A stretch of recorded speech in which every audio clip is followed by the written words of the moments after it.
Baik, bismillahirrahmanirrahim. Assalamualaikum warahmatullahi wabarakatuh. Selamat pagi anak-anakku sekalian. Semoga kalian tetap sehat semua dan dalam lindungan Allah Subhanahu wa taala. Amin ya rabbal alamin. Baik, pada kesempatan kali ini Bapak akan memberikan sajian materi pembelajaran yang berhubungan pada materi berbagi infak dan sedekah. Sini kita akan membahas tentang isi kandungan Quran Surah Al-Fajr ayat 15 sampai 18, Quran Surah Al-Baqarah ayat 254 dan Al-Baqarah ayat 261. Baik anak-anakku sekalian, pada kesempatan ini atau pada materi ini kita akan membahas kompetensi dasar yang ingin kita capai. Yang pertama yaitu menghayati bahwa infak tepat dapat untuk menyucikan jiwa dan menambah keberkahan. Yang kedua, menjalankan sikap peduli kepada sesama. Yang ketiga, menganalisis isi kandungan Quran Surah Al-Fajr ayat 15 sampai 18, Quran Surah Al-Baqarah ayat 254 dan 261 tentang infak dan sedekah, tentang infak di jalan Allah Subhanahu wa taala, kemudian menghayati bahwa infak dapat untuk menyucikan jiwa dan menambah keberkahan, dan selanjutnya menyimpulkan keterkaitan kandungan Quran Surah Al-Fajr ayat 15 sampai 18 dan Quran Surah Al-Baqarah ayat 254 dan 261 dengan fenomena sosial tentang infak dan sedekah dan menyajikannya dalam bentuk lisan atau tulisan. Baik anak-anak, kita masuk ke materi. Seperti apa contoh perilaku infak dan sedekah itu? Nah, mungkin anak-anakku sekalian sudah sering mendengar kata infak dan sedekah di kehidupan kita sehari-hari. Nah, untuk itu kira-kira contoh yang tepat untuk menggambarkan infak dan sedekah itu seperti apa dalam pikiran anak-anakku sekalian. Coba kita lihat gambar ini. Nah, di gambar ini merupakan salah satu contoh infak, yaitu ketika ada seseorang atau beberapa orang yang memberikan sumbangan kepada korban bencana, kepada panti asuhan, ke tempat-tempat ibadah dan sebagainya. Kemudian ataukah memberikan berupa barang kepada orang yang membutuhkan. Nah, itu contoh infak dan sedekah. Seperti ini memberi makanan atau minuman kepada pengemis dan sebagainya. Itu semua adalah contoh infak dan sedekah. Nah, sekarang kita masuk ke materi isi kandungan Quran Surah Al-Fajr ayat 15 sampai 18, Quran Surah Al-Baqarah ayat 254 dan 261. Tapi pada kesempatan ini terlebih dahulu kita akan bahas dulu apa sih pengertian infak dan sedekah itu. Nah, apakah anak-anakku sekalian ada yang tahu sebelum kita bahas apa pengertian infak dan sedekah? Nah, yang pertama, menurut bahasa, infak berasal dari kata anfaka yunfiku yang artinya membelanjakan atau membiayai, yang berhubungan dengan perintah Allah. Jadi, menurut bahasa, segala sesuatu yang kita belanjakan dan kita biayai, kita berikan sebagian harta atau rezeki yang kita miliki di jalan yang diridhoi oleh Allah Subhanahu wa taala, maka itu termasuk infak. Nah, sedangkan menurut istilah infak merupakan mengeluarkan atau memberikan sebagian dari harta dan pendapatan untuk kepentingan yang diperintahkan dalam ajaran Islam. Nah, sebagaimana tadi yang Bapak sudah jelaskan bahwa infak itu adalah memberikan sebagian harta yang kita miliki kepada siapapun selama itu dalam kepentingan yang diperintahkan dalam ajaran agama Islam. Nah, sementara pengertian sedekah lebih luas. Jadi tadi itu adalah pengertian infak. Sekarang kita lihat apa perbedaan antara infak dan sedekah.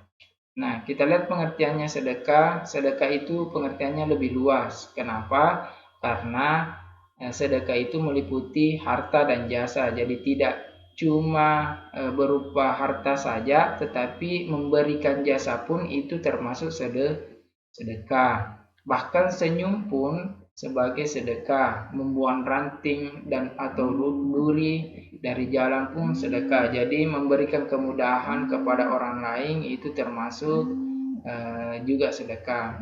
Jadi kalau sedekah tidak hanya terbatas pada harta, tetapi jasa-jasa yang kita berikan kepada orang lain, anak-anak, kita membantu teman, kita membantu tetangga, membantu saudara, atau siapapun itu yang kita bantu, maka itu bisa disebut sebagai sedekah.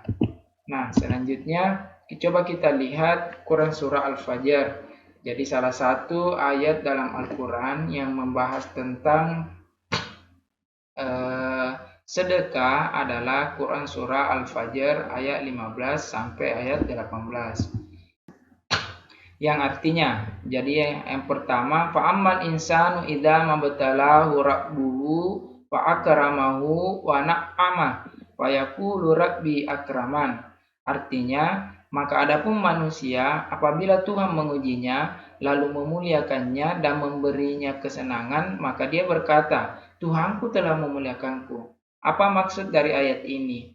Jadi anak-anakku sekalian, terkadang kita diberikan rezeki oleh Allah Subhanahu wa taala, padahal Allah sebenarnya memberikan ujian kepada kita.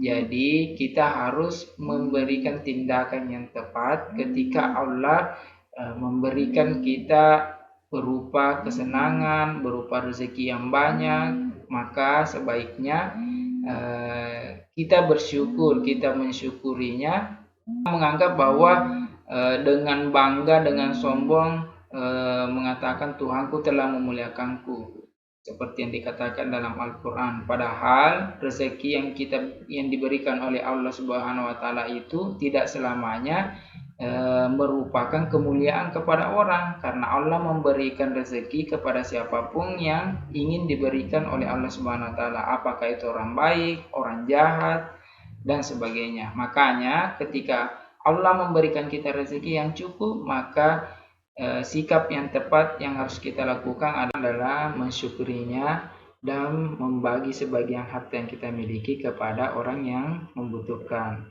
Baik, selanjutnya ayat yang ke-16 yaitu yang berbunyi wa amma idza mabtalahu faqadara alaihi rizqahu fayaqulu rabbi ahanan. Artinya, namun apabila Tuhan mengujinya lalu membatasi rezekinya, maka dia berkata, Tuhanku telah menghinakanku. Artinya, tidak selamanya orang yang diuji oleh Allah, diberikan ujian oleh Allah, dan ataukah dibatasi rezekinya oleh Allah, berarti Tuhan telah menghinakannya. Nah, itu tidak selamanya, sama tadi dengan orang yang diberi rezeki yang banyak. Bukan berarti juga diberikan kemuliaan. Nah, kalau kita diberikan ujian atau dibatasi rezeki kita, maka tindakan yang harus kita lakukan adalah bersabar. Bersabar, mudah-mudahan dengan kesabaran kita dan keikhlasan kita, maka Allah akan memberikan balasan yang terbaik buat kita nantinya.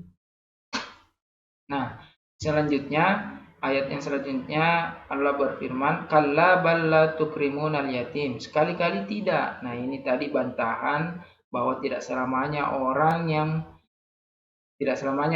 yang diuji dengan diberikan harta yang banyak itu Tuhan memuliakannya, dan tidak selamanya orang yang dibatasi rezekinya berarti Tuhan telah menghinakannya. Allah mengatakan sekali-kali tidak, kalla bal la tukrimunal yatim. Sekali-kali tidak, bahkan kamu tidak memuliakan anak yatim.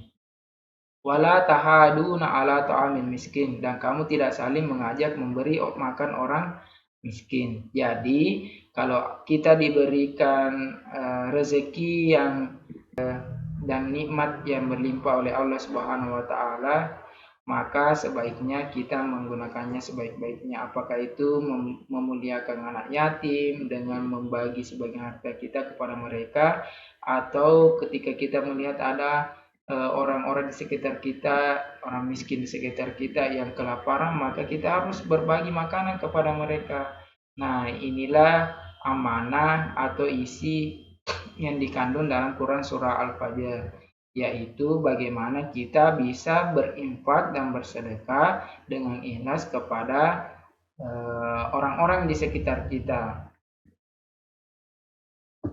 Baik anak-anak sekalian, itulah materi yang sempat Bapak berikan pada kesempatan ini. Mudah-mudahan dapat bermanfaat. Bapak harap anak-anakku sekalian terus belajar dengan giat, selalu semangat, belajar yang tekun, sehingga insya Allah mendapatkan berkah dari Allah Subhanahu wa Ta'ala. Saya kira cukup sekian. Assalamualaikum warahmatullahi wabarakatuh.